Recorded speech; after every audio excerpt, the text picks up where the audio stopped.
get you to introduce yourself again. I'm Dr. Jerome Sutherland. I'm known as Jerry to everyone around here. My little granddaughters call me Grandpa Jerry. Anyway, thank you for the interview. I'm glad to be here. Jerry, when did you first come to Grand Lake? In about 1969. Did you come with friends, or you just heard about it, or? Well, we came with friends. I had a good friend who had a water ski boat, and we stayed at various places. The Dave and Haven and Rippling Waters. It was over on the East Inlet. We stayed at Whispering Pines on the channel, and we finally, we bought a house on the channel, but we wanted to be on the lake and do sailing. So this lot came up for sale. There was a sign on the lot saying for sale, call this number in Denver. And if you call the number, it said this lot is going to be sold at auction on Labor Day in Hot Sulphur Springs. So you had to have $1,000 cash, earnest money, to go to the auction. And there were probably 45 or 50 people there. And there were just 4 of us that had the money. One lady had a car title and one had a diamond ring. But anyway, there were 2 guys that wanted to have this for fishing, to put their campers on it. And the minimum was $12,000. Well, one bid 12 and one bid 12.5, and they were out. They were done. So that left Scally, O'Donnell, and me to bid against each other. And we bid up and up. I barely knew Scally, but I did know him because he was president of the Denver Country Club, and I just joined the country club. But anyway, we got up to 24,000. Well, they just kept saying, bid more, bid more. And so Scally told me later that his brother, who was with him, said, you better quit. This bastard's not going to give up.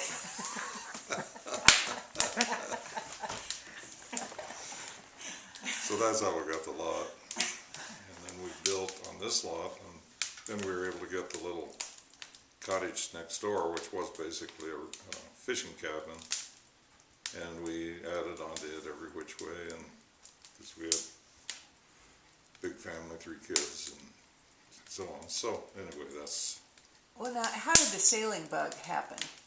Did you or your boys start sailing with people, or what was the draw? Well, in Denver, we live on Lake Grassmere, which is the South Lake in Washington Park. And on Wednesday evenings, they had El Toro races on Lake Grassmere. So I was kind of fascinated by that, so I bought a used El Toro, and I had a little red wagon, and I just pulled it, the El Toro, across the grass and sailed with these sailors who were really pretty good sailors. One of them, I remember, sailed with his dog in the El Toro. And so then we kind of got the bug, and I decided, well, I want to kind of learn what I'm doing. So we went down to Steve Colgate's sailing school in Florida and learned all the way to, took a class that was too advanced for us, actually, on different boats. It was called an Introduction to Racing. Should have taken an Introduction to Sailing. But we got through it. And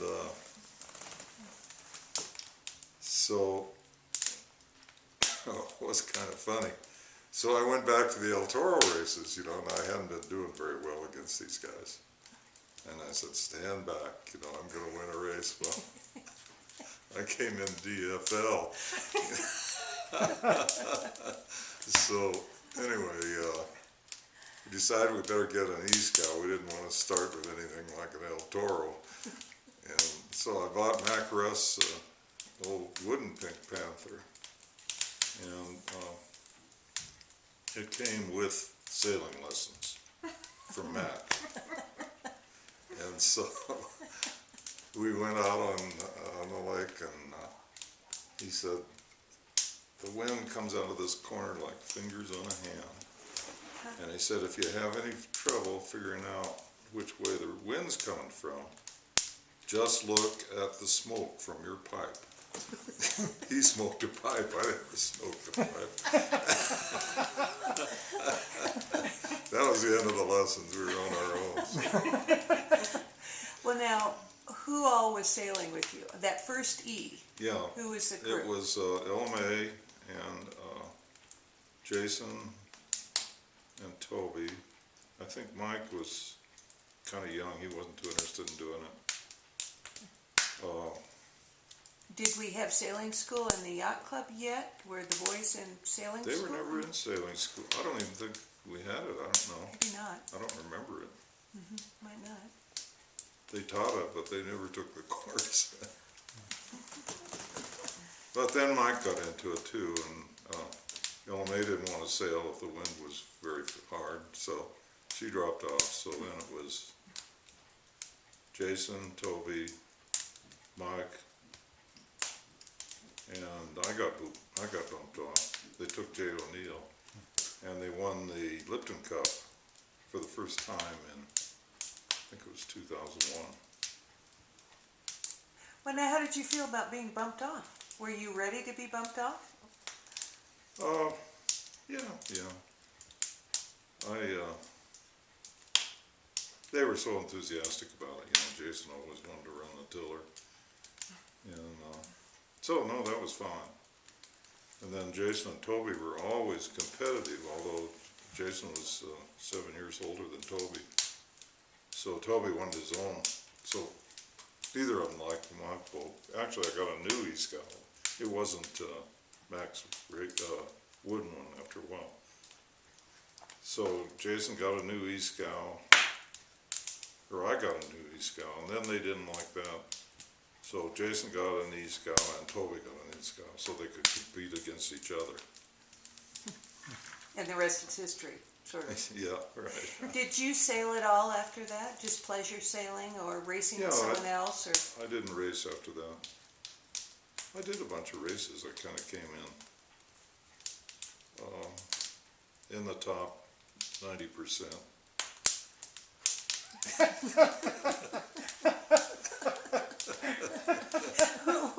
What was it like? What was it like those first sailing years to be a newbie up here, to be a new family up here? Because there's so much tradition and, families who have sailed for generations and generations. Was that a difficult thing, or? Not really. People were very friendly and nice to us. Good. So, yeah. No, it was great. We really Now, you liked had it. lessons from Mac. Was anyone else sort of a mentor to you or the boys, or? No. No? We were kind of on our own. But we got involved with the yacht club and volunteered for the various jobs you go through. Got to know everybody, so it worked out great. Now, what years were you Commodore? I was with Commodore 93 and 94. And what was going on during those years? Were there any events or any issues or challenges that sort of set those years apart? Well, the big issue was buying the land across the road, and that actually happened when I was Vice Commodore. And who was Commodore before you? Ed Morrow was Commodore, Okay. and he was strongly against buying the land, as well as Dudley Abbott. But everyone else was for it. We even had a vote at the annual meeting, which I don't think has happened before or after, but for the whole membership to vote whether to buy this land or not. And it was just the two families that voted against it. Everybody else wanted it. Of course, we didn't have any money to pay for it, so members made loans to the yacht club. I forget how much it was, 5,000 apiece or something, with interest. It was a win-win win-win situation. And that's how we got the land. And I should mention that Mac Rusk did a lot in talking to the town and getting the idea that we should buy that land. The land, it was a nice mountainside, and a developer bought it and tore into the mountainside to put condos there, and ran out of money or something and never could do the condos, so it stood empty and ugly for a while, so we finally were able to buy it because the yacht club didn't have much land at that time. Now, you're talking about what is now the parking lot, Yeah, right? which is a city parking lot, town parking lot. So the yacht club owned the land, and the city still had parking right up to almost to the building of the yacht club. It included what's now the dressing room for the sailing school. That was the restroom for the public. So the land was that close to the yacht club building. There weren't any pavilions or lawn or any beautiful things like we have now. And so after, the people who really helped me were Jim Lynch and Mac Rusk to get the land in the first place. And then after that, the subsequent Commodores, which included, let's see, I think Les Matthews, probably Howdy, Tim Harrington, maybe Paul Harrington, were able to work out a trade with the town to trade the parking lot across the road for the land by the yacht club. Do you remember whose idea that was? Because that's a brilliant solution. Yeah. No, it was those were the Commodores afterwards, so I think it was that group.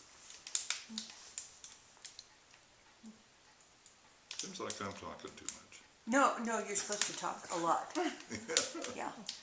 I want to back up a minute though to sailing. Do you have any favorite sailing experience that sticks in your mind, or maybe any wild sailing experience, or? Well, one time when I was sailing with my boys, and Jason was ready to take the tiller. He was tired of doing the backstays or whatever I ended up doing. So we were out down at the East End, and we saw this huge west wind coming. It was, I think it was, maybe it was the 4th of July or early July, when the pine dust was coming off the trees, and it was a green cloud, and I could see boats down at that end of the hit. They were just turning over one after another, so Jason wanted to sail over into it, because he always liked to go fast. And I said, Jason, don't go there, and get the sails down. So he very successfully got the main down, but the jib was still up, and it immediately flipped us upside down. Well, I was under the boat. You know, when you don't have a mainsail up, it doesn't lie on its side. It turtles right away. So I was under there, and it wasn't bad. You know, it was kind of light coming through the fiberglass, and I could hear the kids saying, "Where's Dad? Where's Dad?"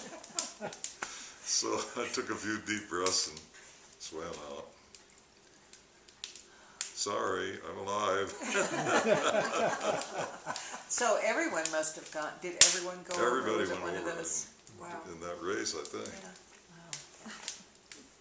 Wow. Another funny crash I remember is when I was Vice Commodore, we had a lot of fun with the running the races. And in those days, everyone used to race around the lake, kind of like the milk cans. You know, they call it the old course, but you went from one mark to the other, not paying much attention about sailing into the wind or so on. And Don Chubb had a plastic sign company, I think, in Topeka, and he made these heavy-duty plastic signs that we could put up and announce what the course would be. So there were red letters and green letters, and then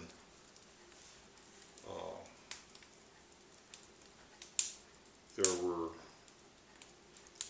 names like the Everest mark, the Kugler mark, that was E, that was K, the Peak mark, Haven was D.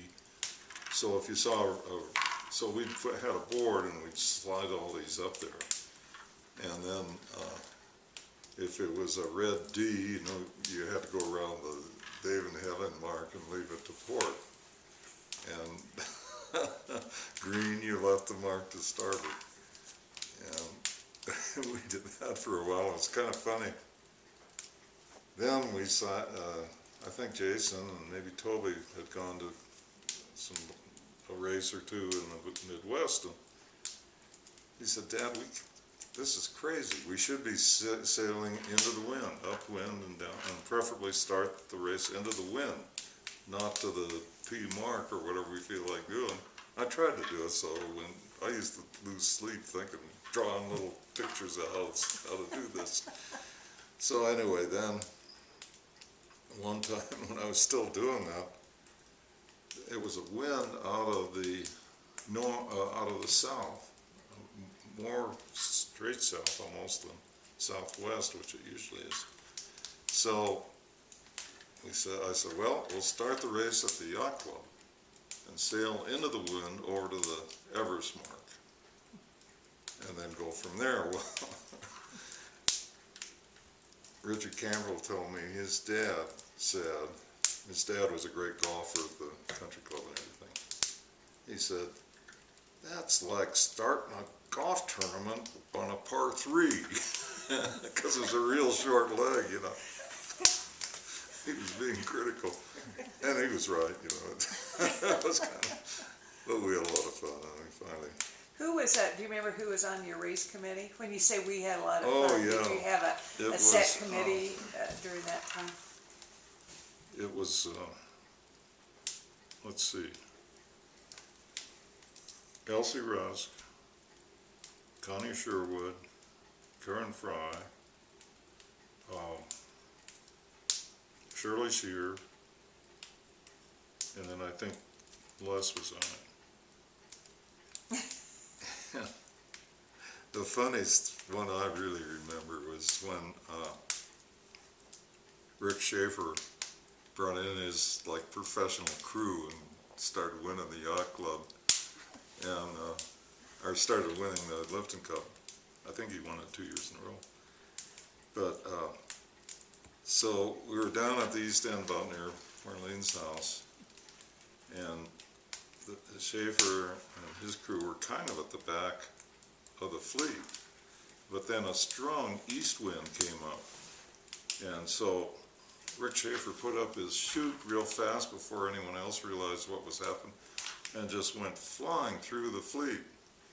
But Skellig saw him coming, and he tacked right in front of him, and Rick just went head over heels. The boat just flipped up vertically and went in. And I was out there with all the ladies on the yacht committee, the race committee, and they all cheered.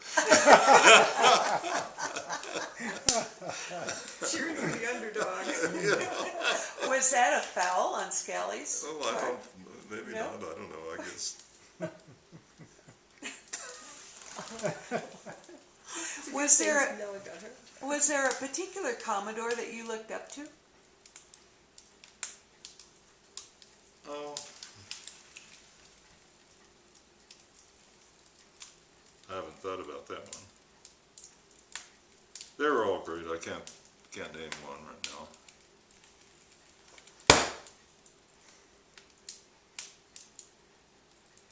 Do you have a favorite Regatta Week event? Not sailing event, but do you have a favorite event, social event? You know, I think the tea parties. Why do you like the tea party? Oh, it's the first time you see everybody, and you haven't heard all the stories yet, and it's a nice sunny time of day usually. I think that's a great party. And at the other end, I like the breakfast when we had it at people's houses and different places. The brunch? Yeah, the brunch. I can see why we don't have it now, because if you have it with so many people, you have to have it at the yacht club, and everybody's been at the yacht club all week, so it was different then when I remember we had it at the Peak's house, and Denny and Betty Coyte's house, and it was fun. I really enjoyed going to parties at people's houses. But those were the old days when the yacht club wasn't as big. There weren't as many people to go to the parties.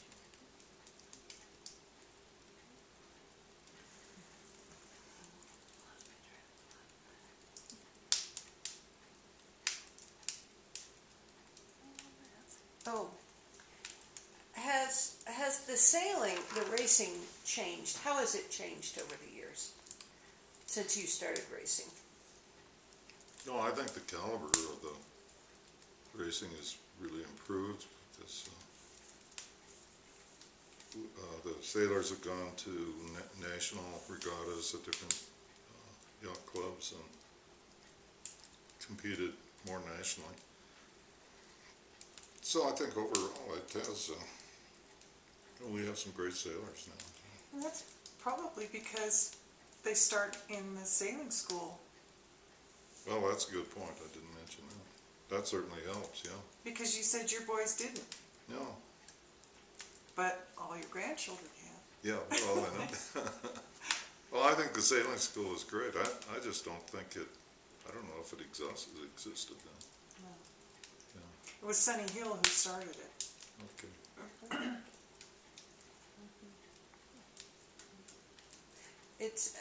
I know when we were kids, we just would go out and sail. I mean, that was before sailing school. And we all just kind of learned to sail going out to sail. And anymore, it's more of an organized, taught Yeah, sort of thing. Well, and if you were a girl, and unless you had a brother or a father who was going to teach you, forget it. Marianne White and Marilyn Everest were the Yeah, and Sue James. Mhm. There were very few yeah. women who skippered back in the day. There was a ladies' e-scow a few years ago. It was Beth Munn, Marilyn, Ella May, and one of Beth's friends on a sailboat named Death. It was Jim Munn's boat. He named it Death. They had a good time. They, didn't win the cup, but went over quite a bit. I have a question. Knowing your boys before they started sailing and where they are today as far as, they're very competitive, they are up there in the top most years. Can you see a positive benefit to that sailing and who they've become today?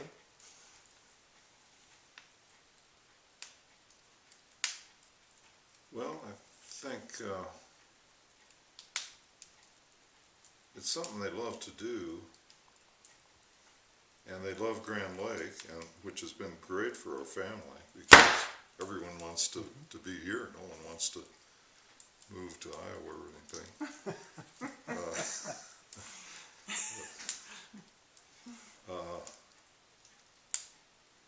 I think they've learned leadership and good sportsmanship,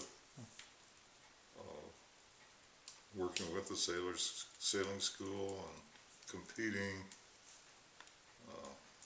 vigorously and then getting over it afterwards and being best friends with the other sailors. So I think it's a very healthy thing. Now, what about your time in Grand Lake now? What do you like? You're obviously not sailing yourself. I'm sure you're watching the boys sail, but how do you like to spend your time now? Well, I love to watch the races, and we go out in Mastercraft and watch them. Rescue boat. About the only rescuing I have to do with my kids. They're so good. If they go over, they always get right back up. But pulling them in when there's no wind, that's my job. If they're too far out, they can't paddle in. But it's fun. I like it. I used to play golf, but I haven't been playing golf much anymore. Did you play up here or just in Yeah, Denver? at the Greenland and Pole Creek and all the golf courses around here.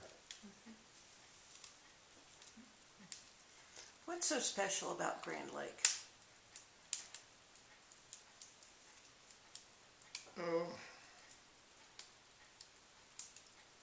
I think the beauty and the lake and the people and the sailing and racing, hiking and golfing, and there are loads of things to do up here. Other things on the water, kayaking, paddle boarding, and so on. Everything but jet skis, I don't like that. I think you have 4 of the votes in that direction in this room. Nobody likes those things that lives on the lake. Marlene likes them. What? I thought you said you liked jet skis. Oh no, she didn't know why I was mad at jet skiers. I don't mind them if they're, I just don't like getting buzzed by them and having them interfere with the races and that type of thing. And they're much better than they used to be. People are more considerate. There aren't as many either. Aren't as many as there used to be? No, I don't think there are. There you don't see them very often. Well, do you have anything else that you would like to tell us for posterity, Jerry? I'm talked out. I can't think of anything else. Okay. Well, thank you. Thank you.